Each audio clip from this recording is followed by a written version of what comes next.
ये सिर्फ इतिहास का एक पन्ना नहीं है, ये इंसानियत के सबसे सबसे काले, सबसे खौफनाक अध्यायों में से एक है।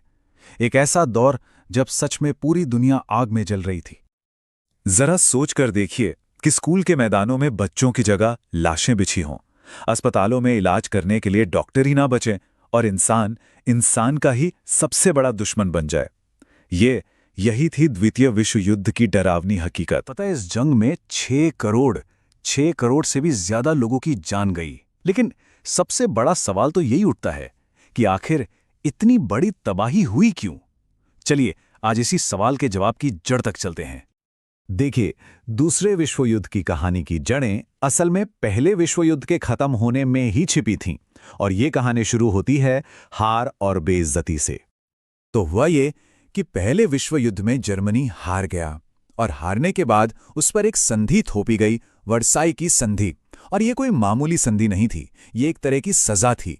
जर्मनी की सेना छीन ली गई, उसकी जमीनों पर कब्जा हो गया और उस पर इतना भारी जुर्माना ठोक दिया गया कि देश की पूरी अर्थव्यवस्था ही चरमरा गई। हालत ये थी कि लोग सड़कों पर भीख मांग रहे थे और बच्चे भूख से दम तोड़ रहे थे। सोचिए, जब किसी देश के साथ ऐसा हो तो वहां के लोगों के दिल में क्या होगा? गुस्सा, बेइज्जती और सिर्फ एक ही भावना, बदला। और बस इसी बदले की आग ने एक ऐसी चिंगारी को हवा दी जिसने आगे चलकर पूरी दुनिया को अपनी चपेट में ले लिया। अब जर्मनी में चारों तरफ निराशा का माहौल था, एक अंधेरा सा था। और ऐसे ही माहौल में एक आवाज गूंजती है, एक ऐसी आवाज जो लोगों को एक नया सपना दिखाती है, पर वो सपना बहुत ही खतरनाक था। और वो आवाज थी एडोल्फ हिटलर की। हिटलर ने लोगों के इसी गुस्से को, इसी दुख को अपना हथियार बनाया। उसने वादा किया कि वो जर्मनी का खोया हुआ सम्मान वापस लाएगा, उसे फिर से महान बनाएगा। और देखिए, हताश और टूटे हुए लोगों ने उसकी बातों पर यकीन कर लिया और उसे अपना सब कुछ मान बैठे, अपना नेता चुन लिया। बस पावर में आते ही हिटलर अपने असली प्लान पर काम करने लगा। और ये प्लान सिर्फ चोरी छुपे सेना बनाने या हथियार बनाने का नहीं था। नहीं, उसका सबसे बड़ा और खतरनाक हथियार था प्रोपेगेंडा। उसने रेडियो, फिल्मों, पोस्टरों, हर चीज का इस्तेमाल किया और लोगों के दिमाग में यहूदियों के खिलाफ जहर घोलना शुरू कर दिया। एक ऐसा माहौल बना दिया गया जहां सोचने समझने की कोई गुंजाइश ही नहीं थी। बस एक ही आवाज थी, हिटलर की। उसका मकसद सिर्फ जर्मनी को ताकतवर बनाना नहीं था, बल्कि अपनी नफरत से भरी सोच को पूरी दुनिया पर थोपना था। और फिर वो दिन आ ही गया। हिटलर की जो सालों की तैयारी थी, जो नफरत वो फैला रहा था, वो अब एक भयानक हकीकत बनने वाली थी। जंग का बिगुल बज चुका था। तारीख थी 1 सितंबर 1939। इसी दिन जर्मनी ने बिना किसी वार्निंग के पोलैंड पर हमला कर दिया। और ये कोई छोटा मोटा हमला नहीं था, एक जबरदस्त चौतरफा हमला। ये इतना तेज और इतना विनाशकारी था कि पोलैंड ने कुछ ही हफ्तों में घुटने टेक दिए। और बस इसी हमले के साथ ऑफिशियली सेकेंड वर्ल्ड वॉर शुरू हो गया। इस हमले के बाद तो मानो पूरी दुनिया फटाफट 2 टीमों में बट गई। एक तरफ थी एक्सिस पावर्स, यानी जर्मनी, इटली और जापान। इन सब का मकसद एक ही था, तानाशाही और अपनी ताकत को बढ़ाना। खासकर जापान, जो पूरे एशिया पर कब्जा करने का सपना देख रहा था। और दूसरी तरफ थी एलाइड पावर्स, ब्रिटेन, फ्रांस और बाद में इनके साथ जुड़े सोवियत यूनियन और अमेरिका। तो ये लड़ाई सिर्फ जमीन के टुकड़ों की नहीं रह गई थी, ये थी दो सोच की लड़ाई, तानाशाही बनाम लोकतंत्र। ये लड़ाई अब दुनिया के भविष्य का फैसला करने वाली थी। हिटलर ने लड़ने का एक बिल्कुल नया और डरावना तरीका निकाला। इसे कहते थे ब्लिट्जक्रिग, मतलब बिजली की रफ्तार से हमला। इसमें होता यह था कि टैंक, हवाई जहाज, सैनिक सब एक साथ इतनी तेजी से हमला करते थे कि दुश्मन को संभलने का मौका तक नहीं मिलता था। और इसी तरीके से हिटलर ने कुछ ही महीनों में एक के बाद एक कई यूरोपीय देशों को रौंद डाला। सोचिए, फ्रांस जैसा बड़ा और ताकतवर देश सिर्फ 6 हफ्तों में हार गया। और उधर जब यूरोप में ये सब चल रहा था, तो दूसरी तरफ प्रशांत महासागर में जापान भी अपनी ताकत के दम पर चीन और साउथ ईस्ट एशिया में तबाही मचा रहा था। ये जंग सिर्फ मैदानों पर नहीं लड़ी जा रही थी। हिटलर एक और लड़ाई लड़ रहा था, एक छिपी हुई लड़ाई। और ये वो लड़ाई थी जो आज भी इंसानियत के नाम पर सबसे बड़ा कलंक मानी जाती है। हिटलर की नफरत की कोई हद नहीं थी। उसका मानना था कि यहूदी जर्मनी के सबसे बड़े दुश्मन हैं और उन्हें जड़ से खत्म कर देना चाहिए।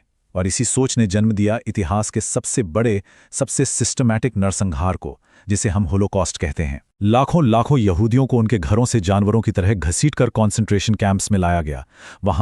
वहाँ उन्हें गैस चेम्बरों में डालकर मार दिया जाता था, उन पर दर्दनाक मेडिकल एक्सपेरिमेंट्स किए जाते थे, या फिर बस भूखा छोड़ दिया जाता था तिल तिल कर मरने के लिए। इस पूरे नरसंहार में 60 लाख, ये नंबर सुनिए, 60 लाख से भी ज्यादा बेगुनाह लोग मार दिए गए।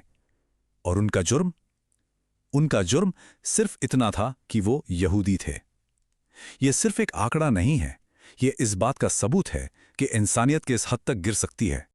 एक वक्त पर तो ऐसा लग रहा था कि हिटलर को कोई नहीं रोक सकता, वो अजय है।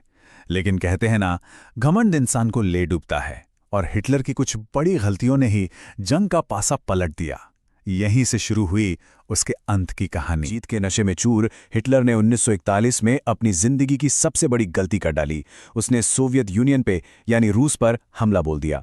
पर वो रूस की जानलेवा ठंड और वहां के सैनिकों के जज्बे को कम आंक रहा था। इस एक हमले ने हिटलर की अजेय मानी जाने वाली सेना की कमर ही तोड़ दी। और जब हिटलर की सेना ईस्ट में फंसी हुई थी, ठीक उसी वक्त वेस्ट से एलाइड फोर्सेस ने इतिहास के सबसे बड़े समुद्री हमले का प्लान बना लिया, मतलब डी डे।